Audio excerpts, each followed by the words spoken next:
the way to HR, and they said they handled it, but clearly it didn't. Only on 8, a workplace shooting that never should have happened.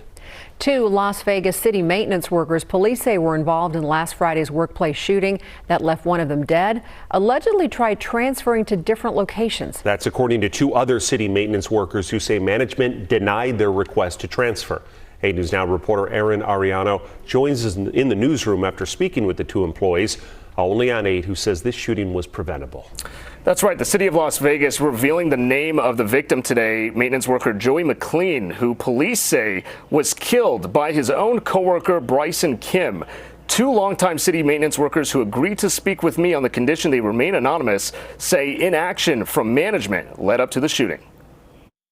I think I was one of the first people that he got to work with. I mean, he was a pretty hard worker. This city employee tells me Joey McLean was in a feud with his coworker Bryson Kim that spanned back several months. Bryson said Joey followed him home one time.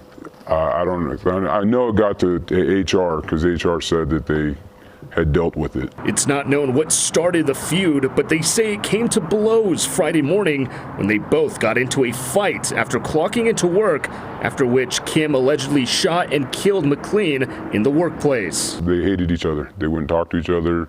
It was bad. The Monday before Friday's shooting, McLean and Kim got into another major confrontation. As these 2 were leaving work, they were verbally going at it again, and to the point where they swerved their vehicles into each other. They didn't hit each other, but they did that. They say management knew of this incident, but both men were allowed to go back to work. It was a huge failure on their part to listen to the employees, to listen to their demands, to try to resolve and just de-escalate the situation.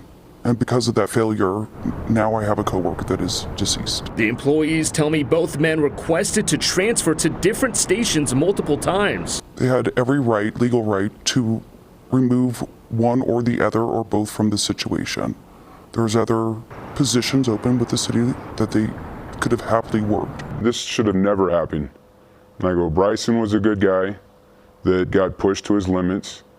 And Joey was a good person with a family, a young family, and it didn't have to happen.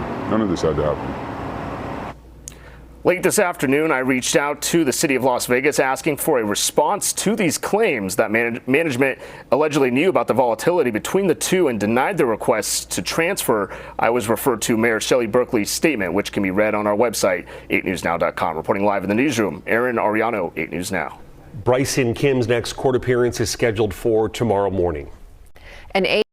For the latest on this and other stories, visit 8newsnow.com and tune into our live newscasts on Channel 8 every day at 6 and 11 p.m. or weekdays from 4 to 7 a.m.